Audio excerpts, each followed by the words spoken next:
Well, hello everyone.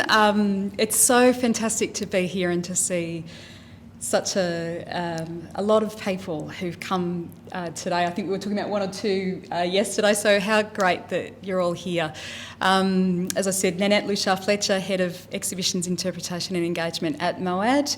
I live on Ngunnawal, Noonawal and Ngambri land in Canberra, so we have 3 communities in Canberra, so that's the country I come from, and it's an absolute pleasure to be on Wiradjuri land, and I acknowledge elders past, present and emerging. So, Prophecy and Chance is the show this year, and it's been a huge journey for us, and as I was saying to Brian and Laura earlier, the exhibition at MOAD is currently closed. We've had a fire at the front of the building, which you may have heard about. So this is incredibly special for us to see the show open and to see people coming through and really engaging with the subject matter, because it's been a remarkable year. Every year we say it. This is a year like no other. And then the next year, this is the year like no other, right? So, and this is a little bit like that again. But look, what we've put our heart and soul into this one. It was really interesting to hear what Brian was talking about in terms of the amount of cartoonists in the US who have ongoing positions, and it's an absolute reality for cartoonists both in the US and Australia, and in fact all around the world, that political cartoonists are endangered species. They really are. So what we did this year is something really interesting, is that we just decided that the amount of cartoonists, particularly women, for example, so female cartoonists, just as a snapshot, last year we had only 3 female cartoonists in the show. This year we worked really hard. We now have 8 cartoonists in the show this year. And what we did is we made a decision with our editorial guidelines to say we'll look beyond the mainstream press, we'll look beyond those cartoonists who are connected to a newspaper, and we will look at those people who are self-publishers. And that was really interesting for us, because what that did is it allowed us to have there's actually a really strong injection of new voices, some quite young, quite diverse cartoonists, and more women, as we've said. So that's something that is going to continue into the future as well. And every year what we do is a part of that, so we start in the November of the year before to look at cartoons. So we are constantly reviewing cartoons to bring the show to you.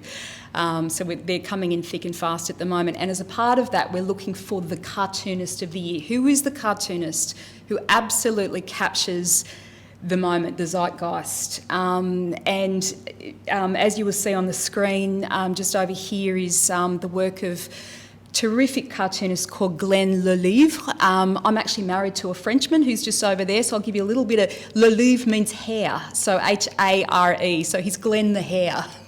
Lovely man. He's from Sydney. He cartooned for a very long time, has cartoonist for The Age, for the Sydney Morning Herald, for the New Yorker, international perspective as well. And what's really interesting about Glenn is his use of GIFs. So in the show, as you'll see behind you, and actually if you were to come to MOAD when we reopen, probably April, May will be reopening. We have in our frames that you can see behind you the GIFs. The cartoon is coming to life for you. And what's beautiful about his work is that there is very little text in there, and yet it literally encapsulates the year so very beautifully. So they are kind of silent and yet very deadly cartoons. And I come back to what Brian was talking about in terms of, well, why does the Museum of Australian Democracy have a political cartooning exhibition every year? It is the absolute essence and cornerstone of democracy. I've had the privilege, and as have my colleagues, of taking a number of different kinds of community groups around the exhibition on site at MOAD.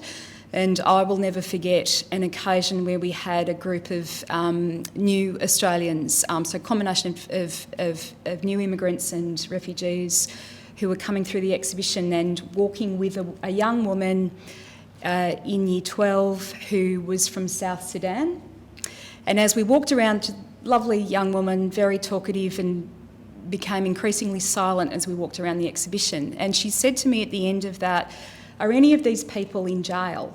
And she was extremely concerned because of her experience in her own country, where the repression around media meant that to cartoon like what you can see on these walls meant really serious consequences for these people. So that really underscored for me the importance of the work that you see around you. And like it or hate it, whether you're on the left or the right or wherever you are, this is a show that is really trying to give people the ability to think deeply about subject matter and make up their own minds. So, without any further ado, I thought, talking to Brian, we might do a bit of a wander around in the exhibition and show you, I think, some of the work that has spoken to me I thought might be good. And I thought we could make it interactive as well. I know some of you have had a wander as well. Maybe there's a work that has really spoken to you as well. My curator, Holly Williams, isn't here. Terrific curator, our team who worked on it. I talked to her beforehand. I said to her, "What would you like me to say on your behalf?" She said, from her point of view, political cartooning is so much more important because it encapsulates literally in a frame a moment. It helps people understand. So in a media cycle where people are seeing so many things, we can capture an idea so very quickly, and it's incredibly important. It helps us think about things.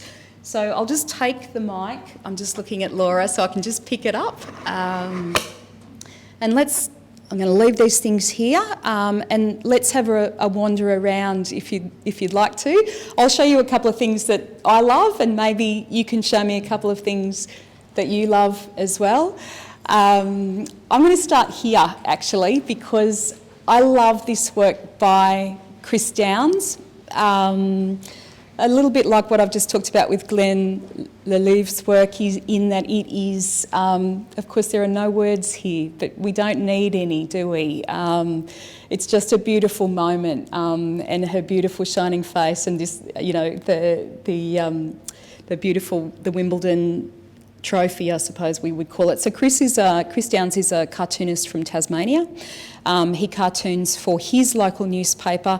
It's actually quite difficult for Chris to have a lot of work in the show. Very talented cartoonist, but a lot of his work is regionally focused as well. And I just wanted to kind of say that because you've got a great newspaper, local newspaper here as well. It's those national conversations are largely what we sort of look at here as well. But this show, because it's quite dark, a lot of the subject matter around us, what we wanted to do is also have a bit of a balance and look for opportunities for people to have a laugh as they go. So that's one that's a favourite of mine.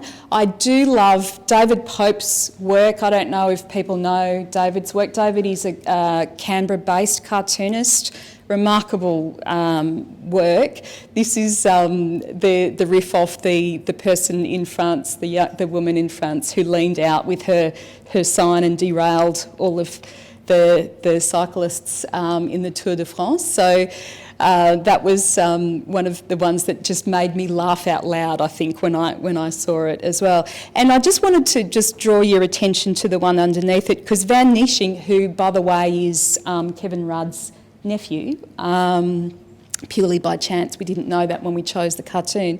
But this is a work that's actually kind of focused on issues associated with COVID, and I think it's one of the examples when I was saying to you that we were stepping away from the broadsheets and cartoonists connected to the major newspapers and things like that, is that this is a self-publisher as well. So that's a slightly different take on things, which I think some people may or may not connect with, but we're really interested.